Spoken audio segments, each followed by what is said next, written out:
The living room of the Whitmore Mansion in Beverly Hills was a spectacle of opulence. Crystal chandeliers cast prismatic light across Italian marble floors, and the air was thick with the scent of expensive cologne and aged wine. Robert Whitmore, a millionaire real estate mogul, lounged in his Italian leather armchair, surrounded by 6 men in tailored suits and their wives, dripping in diamonds. The group laughed loudly, their voices echoing with the confidence of untouchable wealth. In the corner, a $250,000 Steinway grand piano stood like a silent monarch, its polished surface reflecting the room's extravagance. Robert, mid-conversation about a recent yacht purchase, suddenly clapped his hands, silencing the room. His eyes landed on Sophia, a 12-year-old black girl helping her mother, Carmen, serve canapes to the guests. Her apron was slightly too big, and her hands were still damp from washing dishes in the kitchen. "Sophia, come here now." Robert's voice boomed, carrying a theatrical edge. The guests turned, their expressions a mix of curiosity and thinly veiled disdain. Sophia froze, clutching a tray of hors d'oeuvres, her heart pounding. She knew that look all too well, the one that sized her up and found her wanting before she even spoke. "My friends are bored," Robert declared, a cruel smile playing on his lips as he gestured toward the Steinway. "I hear from your mother you play the piano. How about entertaining us a little?" Victoria, Robert's 16-year-old daughter, sprawled on a velvet sofa, let out a malicious giggle. "Daddy, she can barely read. How's she going to play the piano?"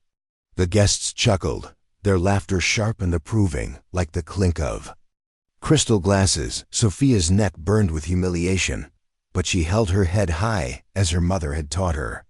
From the kitchen doorway, Carmen watched, her face taut with worry. She knew intervening would cost them their jobs, so she stayed silent, gripping an empty tray. "Come on, girl," Robert insisted, clapping impatiently.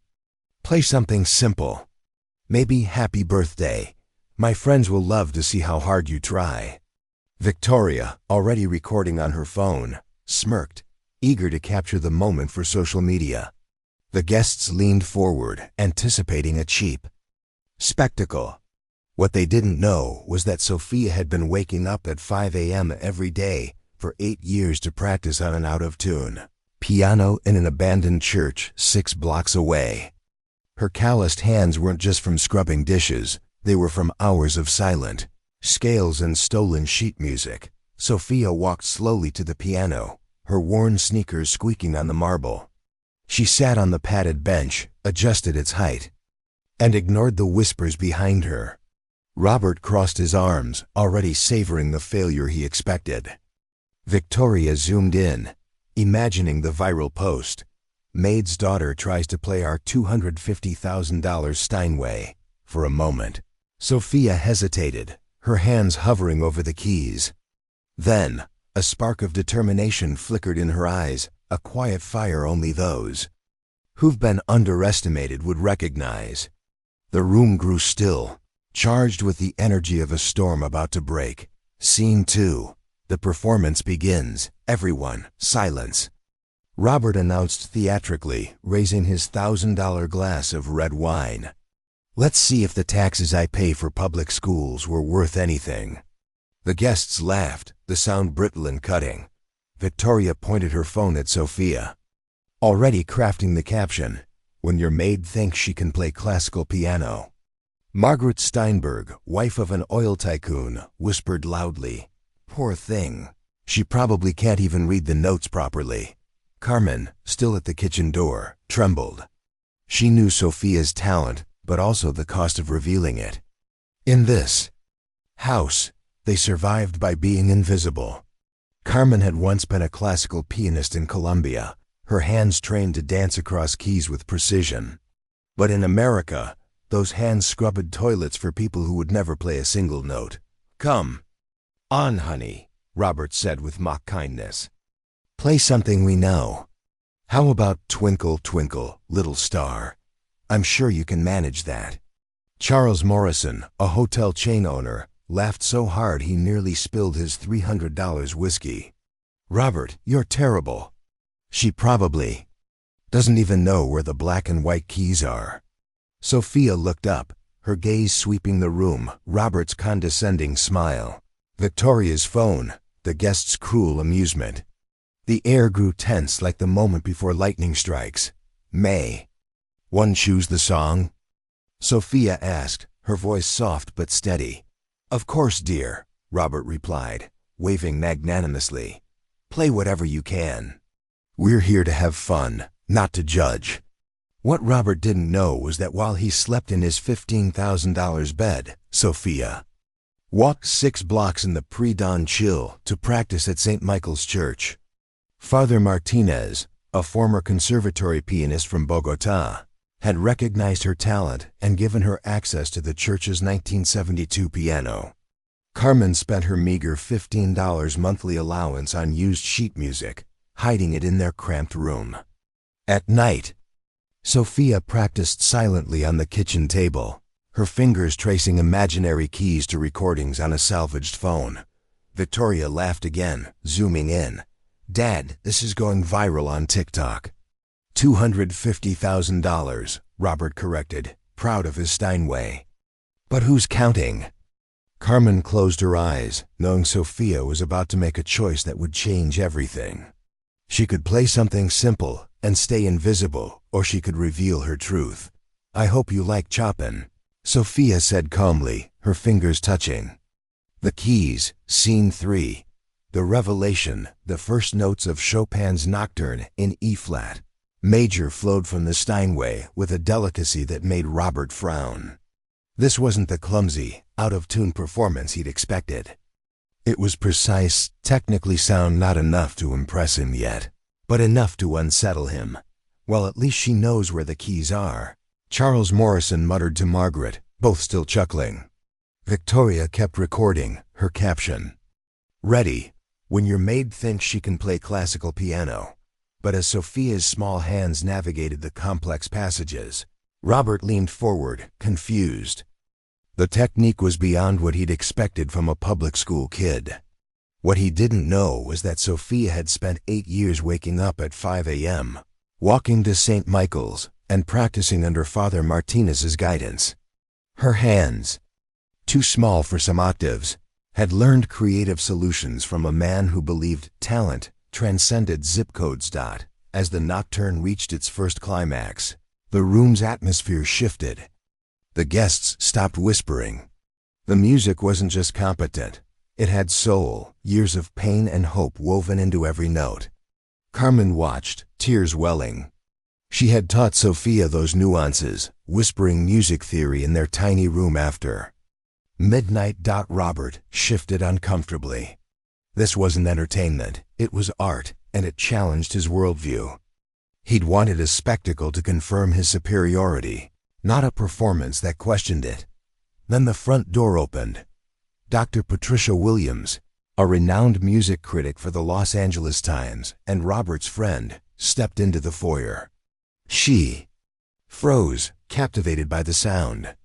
In her 40 years covering classical music, she'd heard the world's greatest virtuosos.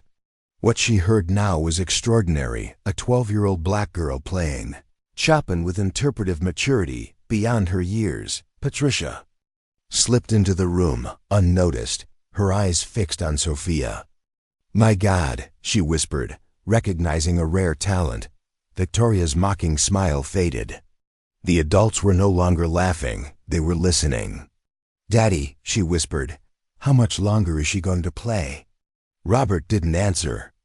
For the first time, he faced the possibility he'd misjudged someone catastrophically. Scene 4.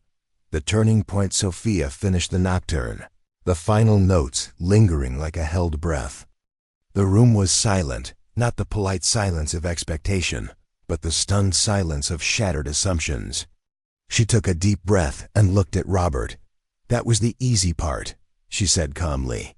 "Now I'll play something I composed with you in mind." The first notes of her original composition, Invisible, erupted like a quiet earthquake. It wasn't Chopin, it was something new, born from pain, humiliation, and stubborn hope. The melody began softly, echoing Carmen's pre-dawn footsteps, then grew into rhythms that pulsed like a mother's tireless heartbeat. Patricia, now recording discreetly, whispered, "In 40 years, I've rarely heard such compositional maturity." Robert's wine glass hung suspended, his face pale. This wasn't just music, it was a narrative he couldn't comprehend, yet it moved him. Victoria lowered her phone. Her planned mockery now captured an artist performing a masterpiece, while she, with years of private lessons, couldn't match Sophia's skill. The composition wove jazz harmonies into a classical structure, a technique Sophia had learned from Father Martinez. It spoke directly to the soul. Carmen, tears streaming, recognized their story in every note, mother and daughter fighting a world that diminished them. The guests were mesmerized. Charles Morrison froze mid-sip. Margaret Steinberg held her breath. The $250,000 Steinway was finally played by someone worthy. Patricia stepped forward, breaking etiquette. "Robert," she whispered urgently, "do you know who this girl is?" "She's my maid's daughter," Robert stammered. "Robert, this is extraordinary. She's a once-in-a-generation talent." Scene 5. The climax. Sophia's composition reached its climax, channeling years of silent humiliation and dreams whispered in the dark. Her hands executed passages of staggering complexity, blending Colombian rhythms Carmen had taught her. The room felt the weight of injustice and resilience in every note. Victoria's horror grew. She'd recorded her own downfall, her initial cruelty now juxtaposed with Sophia's brilliance. If shared, the video would destroy her social standing. The final notes of Invisible rang out like a judgment. The silence that followed was absolute. Patricia began a slow, reverent applause. "Extraordinary," she said, her voice thick with emotion. "Absolutely extraordinary." Sophia met Robert's eyes, her gaze carrying quiet dignity, not triumph. "That song," she said softly, "is called Invisible. I wrote it for all the people you see every day, but choose not to really see." Robert swallowed hard, his ignorance laid bare. He'd treated a prodigy as entertainment, to humiliate her deliberately, in front of one of the West Coast's top music critics. Carmen approached Sophia, placing a hand on her shoulder, pride overriding protocol. Victoria stared at her phone, realizing the video showed her arrogance crumbling. Then Patricia turned to Carmen. "Carmen Morales," she said, eyes shining with recognition. "First violinist of the Medellin Symphony Orchestra. You disappeared 15 years ago after winning the Latin Award for Musical Excellence." The room froze. Robert's arrogance evaporated. His housekeeper was one of Latin America's greatest musicians. Carmen lifted her chin, reclaiming her dignity. "Dr. Williams," she said, "it's an honor to see you again. You know her?" Robert stammered. Patricia's gaze was icy. "Robert, you had one of the hemisphere's greatest musicians cleaning your toilets for 15 years. And her daughter, a prodigy, serving your canapes." Scene 6. The aftermath. The next morning. Patricia's Los Angeles Times article, "The Symphony of Invisibility: How the Beverly Hills Elite Wastes Genius," shook the city. It detailed Sophia's talent and society's negligence in letting Carmen scrub floors instead of conducting orchestras. Victoria's video, meant to mock, went viral with #PrivilegedGirlGetsSchooled, amassing 15 million views in 48 hours. Comments poured in. "Imagine paying thousands for lessons and being outplayed by a 12-year-old. That's privilege versus talent, Robert. Hired a PR firm, but the damage was done." The Los Angeles Symphony Orchestra offered Carmen an assistant conductor role. The Curtis Institute gave Sophia a full scholarship. 3 record labels vied for Invisible. Victoria, overwhelmed by shame, entered a rehab clinic for nervous exhaustion. Robert's business partners distanced themselves, costing him $3 million in contracts. His wife served divorce papers, tired of his arrogance. 6 months later, Sophia debuted Invisible at Walt Disney Concert Hall with the Los Angeles Philharmonic, conducted by Carmen. The nationally broadcast performance raised $2 million for a music scholarship fund for underprivileged children. Robert watched from a cheap seat, his empire crumbling. He tried to sue Patricia, but her article was airtight. In Pasadena, Carmen and Sophia lived in a modest home, a Steinway in their living room bought with Sophia's recording contract. During the concert, Sophia glanced at Robert. There was no anger, just dignity. She'd turned humiliation into triumph. Scene 7. 5 years later. Sophia, now 17, was one of America's most promising composers. Carmen led the Los Angeles Youth Orchestra, offering free music education to underserved children. Victoria lived in seclusion, her social media career ruined. Robert, his reputation shattered, learned the true meaning of invisibility, not being ignored, but being irrelevant. Sophia had chosen invisibility as a strategy. Robert earned it as a consequence. Their story proved talent knows no zip code or skin color. Underestimating the right people can be the costliest mistake of all.